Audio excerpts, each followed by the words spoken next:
Very menacing. From his face, his smile, all of his aura, he is a force to be reckoned with. Goku and Vegeta see that, so they transform to their Super Saiyan God form and are ready to fight this guy. But will they be enough? Will they be the force to stop the evil? Will they achieve new powers to defend their planet and everyone that they love? When all hope is lost, when all what we lived for, dreamed for, is about to vanish, when our loved ones and the people that we care for are at risk, we can rely on our friends, the ones who will always be there by our side when we need them, the ones who will go through hell with us to see us prosper and to see our loved ones live on. Throughout Dragon Ball, Goku had that someone that he can rely on. It was always Vegeta. Since the point when they became friends, he was always by Goku's side, helping him defend Earth time and time after. He was helping him defend his loved ones and defend the people of Earth, and not for a second did he lose sight of that in the Tournament of Power against Broly, against Majin Buu, and the list goes on. Vegeta was always there. He might mask it as him trying to become the strongest or to not let Goku become stronger than him, but deep down we knew that he was there because he wanted to. And now comes the point of their last stand. Comes the point when they're facing someone that they can't beat.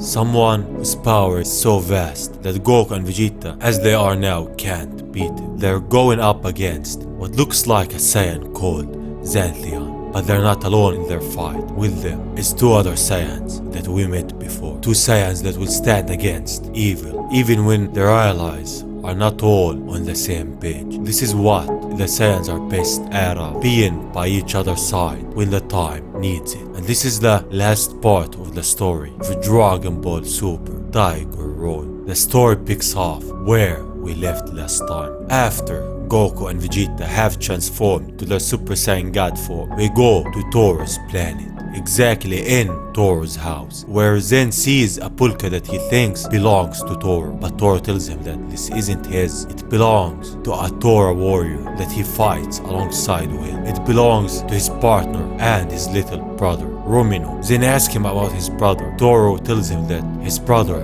is dead. He died in the place of a girl with a strange power by protecting her from a Saiyan. So this is why Toro has a grudge for all Saiyans. Even with his grudge, even after him losing his brother to a Saiyan, he went back and now he's helping a Saiyan. He's helping Zen even after everything that the Saiyans have done to him. This just shows his pure heart. How Toro doesn't live in the past, but he sees the future right ahead, a bright future for all. He says that the girl is fine and he intends to protect her as much as his brother did. Other than that, he's handing the pulka to Zen. But Zen doesn't wanna take it since it belongs to his brother and he doesn't want something like that. And he isn't even a Toro, but Toro tells him it's fine. I'd like you to have it. If it's you, I think Romino would definitely be glad about it. Also, these are Nori ear ornaments for warding off wickedness. It's especially necessary for you. Here, try them. And he hands them to Zen. When Zen is all dressed up, we see Romino, Toro's brother, how Zen resembles him. It looks like he's a spitting image of him. And when Toro sees that, he's happy. Romino looks just like Zen, so Toro couldn't just let it go. Even a Toro resident confused Zen for Romino, which came as quite a surprise. This is just heartwarming. How a Saiyan Earthling who didn't know he was a Saiyan is now something to be proud of. A warrior that is gonna bring peace back to the universe. But suddenly someone opens the door on them and says that they are in big trouble. Kamui's group was done in and Yoki disappeared. He's shocked. He goes out and sees the group. He asks Kamui what happened to him, who did this. He tells him a red-haired, devil-like guy suddenly appeared and would try to respond to his attacks, but even Yoki's magic had no effect and he was taken away. He's talking about the guy that Goku and Vegeta are now facing, the evil spirit. Toro realizes who's that guy when he hears how he looks like and he remembers the door of the realm. This makes Toro rage. He releases a lot of Ultra Instinct ki. Zen wants to tag along since he's the cause of all of this and he will definitely be of use. But Toro knows that Zen is no match for this guy, so he's gonna give him a new power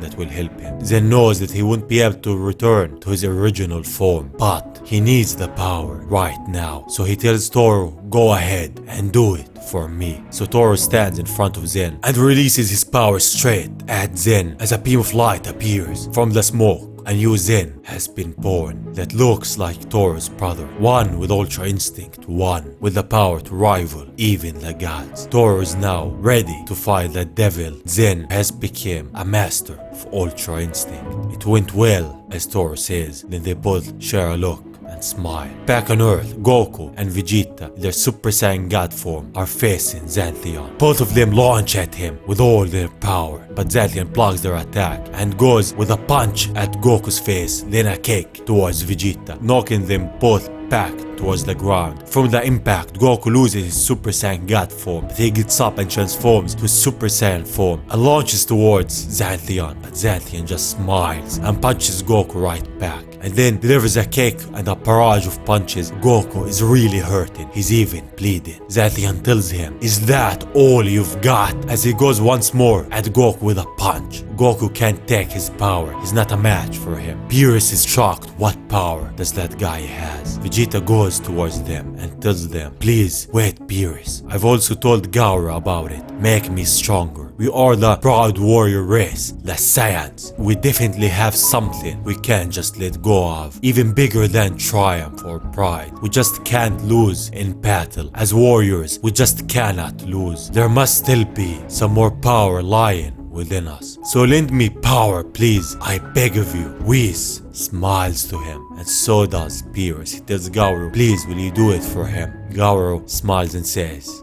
fine, I guess I have to. As the four of them give Vegeta their power, from it, a new Vegeta is born. His power releases as all of them are giving him their power, and from the light, Vegeta awakens Ultra Instinct. Now he has changed. Now he's much stronger than before. He smiles to the gods of destructions and says, you have my thanks. As with all his ki, he launches towards the battle and goes straight towards Xanthion with a punch that Xanthion blocks. Then he goes with a barrage of attacks, but Xanthion is dodging all of them. Their fight is fierce. The power releasing from it is unbelievable. Vegeta is going with an attack after the other, but Xanthion isn't phased. He's just smiling. But even with all his new power, Vegeta isn't winning it. Xanthion punches him so hard in his face. When Goku sees that, he calls for Vegeta. Then he releases all of his power and transforms to his Ultra Instinct form, but it's not mastered.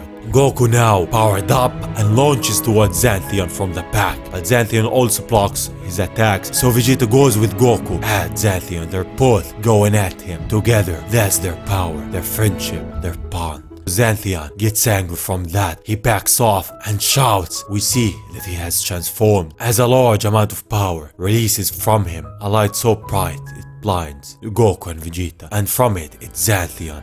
He has transformed. He's now much stronger, much more dangerous, and much more evil. His ki is leaking all over. His power is immense. But Goku, looking at him, just smiles and says, this guy is still getting up, huh? Vegeta tells him to turn into a form I've seen before, the form, the ascended Super Saiyan. But Xanthion just shouts and goes at Vegeta in a blink of an eye and punches him. At that second, at Goku and punches him away. Then he charges his ki and is about to fire it at both of them in an intent to take them out. But it's Toro and Zen. They teleported right in front of him. They're here to help. Toro tells Goku and Vegeta, don't misunderstand. I told you already, I have no desire to fight with you now. I have a different reason from all of you to defeat this guy, but the Saiyans tell him, we have no idea what this means, but we all have the same objective, right? So let's get back to the game. As now, Goku, Vegeta, Toro and Zen are fighting alongside each other. All of the Saiyans have gathered. Now it's their fight.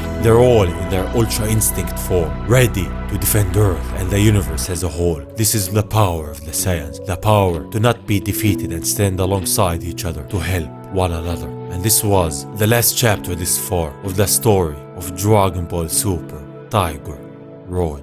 When all hope is lost, we have the ones that will bring back the light to our lives. When the sun has vanished, they are the ones that will bring hope back to us and will help us protect everything that we cherish. This is the bond that the Saiyans have. The bond to always stand by each other, to always help one another, and to always be the light and the end of the path. And this was the story of that, of Goku's and Vegeta's light at the end of the tunnel. The story of Dragon Ball Super Tiger Road. Thank you for watching, and saying that, I will see you on the next one. Bye bye.